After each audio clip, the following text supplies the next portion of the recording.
CEO हैं जो Republic के, उन्हें अरेस्ट कर लिया गया है मुंबई पुलिस द्वारा। क्या कहेंगे इस पर, क्यों और कैसे, क्या किया हुआ है? देखिए, विकास मेरा पर्सनल बहुत अच्छा दोस्त है और इस देश के मीडिया में अगर टॉप प्रोफेशनल्स में कोई होंगे उसमें Vikas Kanchandani will feature. 15 years से प्लस का experience, absolutely non political man.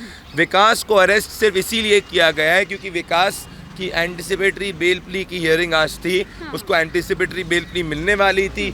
अब मुंबई पुलिस को वेंडेटा करना है, मैलिशियसनेस करनी है, तो उसको संडे को उठाया जाता है और अरेस्ट किया जाता है। और इस सिर्फ एक, क्योंकि मुंबई पुलिस अब देश की जनता के सामने जो परसेप्शन मुंबई पुलिस का डाउन है। सुप्रीम कोर्ट ने भी अर्नब के केस में जब मुंबई पुलिस ने जिस तरीके से अरेस्ट किया था, सुप्रीम कोर्ट ने टिप्पणी दी थी, अर्नब को रिहा किया था।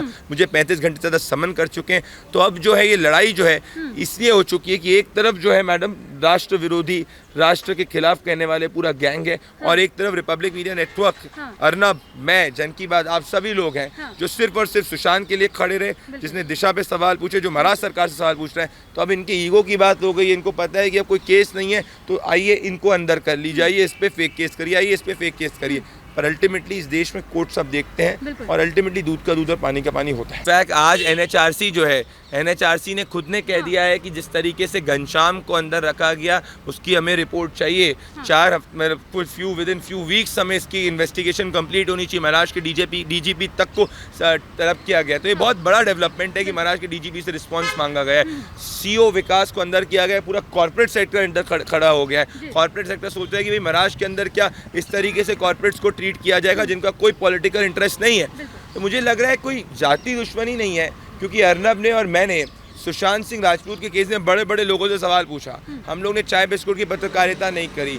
मैंने जाके ये नहीं कहा कि सीएम साहब आप आइए, अच्छे लग रहे नहीं। मैंने सवाल पूछा कि भाई सुशांत के केस में आप क्यों नहीं जाके सुशांत के परिवार से मिल रहे? दिशा के केस में क्या 4 बड़े जगह तक आते हैं? क्या बॉलीवुड के नशेड़ी गंजेड़ी चरसी जो कई पॉलिटिशियंस के दोस्त होते हैं, वो उनके खिलाफ कार्रवाई क्यों नहीं हो रही? ये जो पूरी लॉबी है वो घबरा गई है क्योंकि कभी इनको किस तरीके से चैलेंज नहीं किया गया और ये जनता की भी पल्स है। तभी आप देखिए कि कोई भी बॉलीवुड वाला में दम नहीं है अपनी पिक्चर को अभी रिलीज करने के जो सुशांत के अगेंस्ट खड़ा हुआ था। तो ये इनकी दुश्मनी है। पर मैं अल्टीमेटली आपको यही बताऊंगा कि जब भी लड़ाई राष्ट्रवाद और देश विरोधी ताकतों के बीच में हुई तो देश ने हमेशा से राष्ट्रवाद की जीत को ही आगे बढ़ाया है और मेरे साथ, हम लोग के साथ राष्ट्रवाद की जीत है। बिल्कुल, आप भी हियरिंग पे जाते रहे हैं, अभी आपके ऊपर भी केस इन्होंने कर दिया है, क्या कहेंगे इस पर? अभी भी हियरिंग पे जा रहे हैं आप?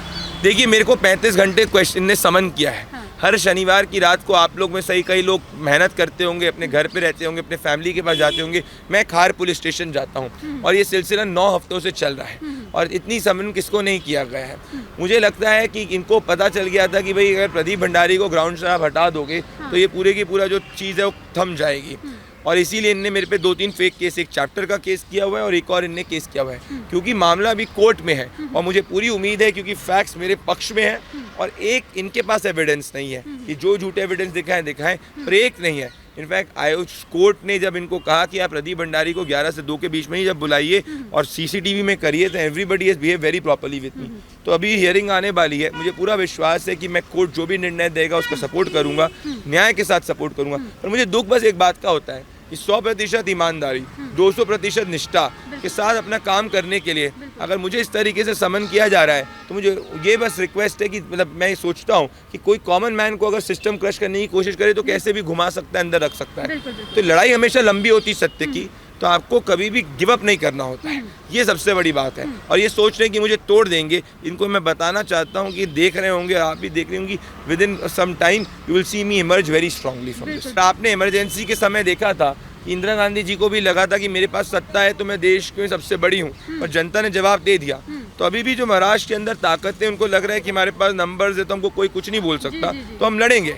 हम तो बिल्कुल आगे तक लड़ेंगे और मैं संजय राउत जी को ओपन चैलेंज देना चाहता हूँ, मेरे साथ 1-on-1 डिबेट करिए। आप प्लेटफॉर्म चूज करिए, आप जो चूज करना है चूज करिए, आप मेरे साथ 1-on-1 डिबेट करिए, आप बात करिए। मैं आपको महाराष्ट्र में आपने क्या किया, मैं आप पे बात करूंगा कि आपने क्या क्या दिक्कतें हैं। आप एक एविडेंस, एक पीस ऑफ एविडेंस अर्नब मेरे खिलाफ, किसी के खिलाफ दिखा के रख दीजिए, मैं पब्लिक प्लेटफॉर्म छोड़ दूंगा। पर अगर आपके खिलाफ जो है एविडेंसेज हमने दिखाए हैं, अगर आपने माना कि जिस तरीके से आप बॉलीवुड पे इतना ध्यान दे रहे थे, जनता पे कम ध्यान दे रहे थे, अगर वो चीज़ भी सत्य हो जाती तो संजय राउत जी एटलीस्ट मान लीजिएगा, आत्मचिंतन कर लीजिएगा।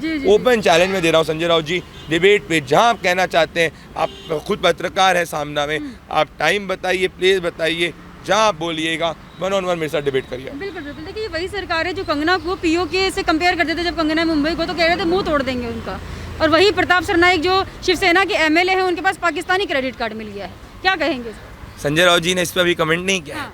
संजय राउत जी ने पहले कहा था कि प्रताप सरनाइक पे इसलिए हो रहा है क्योंकि ईडी विछंड करने की कोशिश कर रही है। तो भैया कैसे आ गया पाकिस्तान का कार्ड, कैसे आ चुका है? मैंने तो नहीं रखा उनकी जेब में, मैंने तो नहीं दिया उनको आईडी, मैं तो जानता भी नहीं हूँ प्रताप सरनाइक, कभी ना मिला हो, ना नंबर है, ना कुछ है। अब संजय राउत जी से पूछिए कि क्या हो गया प्रताप सरनाइक जी पे, अगर भाई ईडी विचंड कर रही थी तो पाकिस्तान का कार्ड इन पे कैसे आ गया? इसीलिए मैं कह रहा हूँ कि एक इंटरनेशनल नेक्सस है, ड्रग का नेक्सस इंटरनेशनल है, जिसमें बॉलीवुड के कई लोग, इंटरनेशनल ताकतें इन्वॉल्व हैं, और क्योंकि मैंने, अर्नब ने और हम सब ने इसको चैलेंज किया, इसीलिए पूरा का पूरा केसेस हम पे हो रहा है। जी जी प्रदीप जी, सुशांत केस के लिए भी मैं बात करना चाहूँगी। सुशांत केस कितना आगे बढ़ रहा है, क्या हो रहा है उसमें, क्योंकि आप ही लोग हैं जो उनकी आवाज़ बने हुए थे, इसलिए सरकार आपके विरोध चली गई है, मुंबई सरकार, तो क्या कहेंगे? मैं सुशांत सिंह राजपूत के सभी वॉरियर्स को कहना चाहता हूँ, इनफैक्ट अगर आप सुबह से टाइमलाइन देखिए तो पूरा दिन मैंने आज सुशांत को ही डिवोट किया है, और अब मैं अभी वर्कआउट भी करने वाला हूँ जो सुशांत को ही मैं एक सबमिट करूँगा। और एक बड़ी बात यह है कि देखिए कोई भी न्याय की लड़ाई होती है, उस न्याय की लड़ाई में अलग अलग पड़ाव आते हैं। जब सुनंदा पुष्कर का भी केस हुआ था तो 1 साल लग गया था एफआईआर के उसमें, तो अभी इस जनता के प्रेशर के बाद ही सुशांत का केस सीबीआई को दिया गया था। अब सीबीआई को इसमें एक चार्जशीट दाखिल करके कोर्ट के सामने बताना है, अब हमें उसका इंतज़ार करना पड़ेगा, पर चुप बैठ के इंतज़ार नहीं करना होगा। हमें सीबीआई को हमेशा अपनी जनता की आवाज़ के थ्रू ये बताना होगा कि हम जो हैं देख रहे हैं, तो अगर सीबीआई भी जो है गलत करेगी तो हम उसको भी पॉइंट आउट करेंगे, पर ड्यू प्रोसेस ऑफ लॉ को तो फॉलो करना पड़ेगा, कोर्ट पे तो विश्वास करना पड़ेगा, तो थोड़ा संयम पर साथ में आवाज़ उठाने वाली स्ट्रैटेजी अभी अप्लाई करनी होगी। जी, एक आखिरी सवाल करना चाहूँगी, जो सीईओ विकास जी हैं उनको कब रिहा मिलेगा? क्या देखिए मुझे बहुत उम्मीद है कि इसी हफ्ते Vikas will be out, Vikas will be out stronger, और जितना मैं विकास को जानता हूँ मुझे लगता है कि जब वो बाहर आएंगे it will be a symbol कि एक कॉरपोरेट जिसने सिर्फ प्रोफेशनलिज्म, इंटेग्रिटी, नॉन पॉलिटिकल रहते हुए अपनी पूरी लाइफ में काम किया, अगर उसको कोई लोग फंसाने की कोशिश कर रहे हैं तो कैसे वो अनब्लेमिश्ड बाहर आया। देश का पूरा कॉर्पोरेट सेक्टर विकास के साथ खड़ा है, मैं मेरे दोस्त विकास के साथ खड़ा हूँ, अर्नब खड़े, सब खड़े, मुझे लग रहा है इस हफ्ते आपको ये खुशखबरी मिलेगी। जी जी, बहुत बहुत धन्यवाद आपका।